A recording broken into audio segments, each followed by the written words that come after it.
আসসালামু আলাইকুম সবাইকে। দেশ এবং দেশের বাহিরে আপনারা যারা আছেন সবাইকে মাহে রমজানের শুভেচ্ছা। রমজান আমাদের মাঝে প্রত্যেক বছর আসে আত্মশুদ্ধির উপলক্ষ নিয়ে। আমাদের যেই জড়া কুরিপু, পরহিংসা, পরশ্রী কাতরতা, রাগ, ক্ষোভ সব কিছুর ঊর্ধ্বে উঠে আমরা যেন আমাদের ইফতার, আমাদের সাওম, আমাদের তারাবি এই প্রত্যেকটি উপলক্ষের মধ্য দিয়ে আমরা যেন আত্মশুদ্ধির উপলক্ষ খুঁজে নিতে পারি। আল্লাহ আমাদের সেই তৌফিক দান করুক এবং সবাই যেন আমরা এই পরিশুদ্ধির মধ্য দিয়ে আমরা যেতে পারি এবং আমরা তাকওয়া অর্জন করতে পারি। এই রমজানে প্রত্যেক বছর দেখা যায় কিছু অসাধু ব্যবসায়ী সিন্ডিকেট প্রতি বছর এই রমজানের উপলক্ষে তারা দ্রব্যমূল্যকে পুঁজি করে, দ্রব্যমূল্যকে এক রকমের সিন্ডিকেট করে আমাদের সাধ্যের বাহিরে নিয়ে যায়।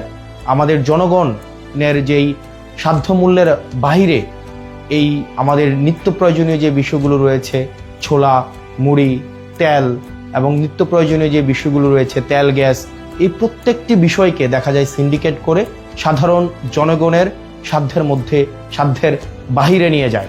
আমরা সরকারের কাছে আহ্বান থাকবে যেন এই সিন্ডিকেট, মাফিয়া, লুটেরা এবং চাঁদাবাজদের বিরুদ্ধে বিগত সময়ের মতো অন্তর্বর্তীকালীন সরকার গত বছর রোজায় যে ধরনের কঠোর ব্যবস্থা নিয়েছে এবং এই নিত্য প্রয়োজনীয় বিষয়গুলো যেভাবে মানুষের সাধ্যের মধ্যে ছিল, এই বছর যেন সাধ্যের মধ্যে থাকে সে বিষয়ে যথাযথ ব্যবস্থা নেবে।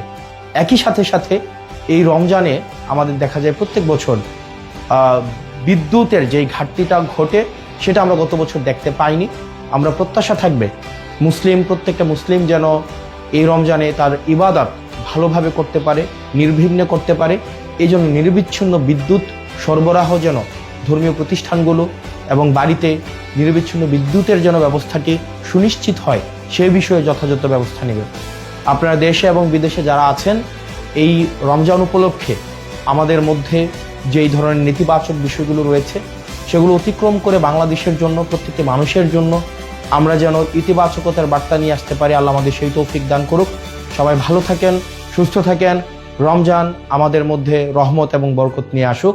আসসালামু আলাইকুম ওয়া রাহমাতুল্লাহি ওয়া বারাকাতুহু।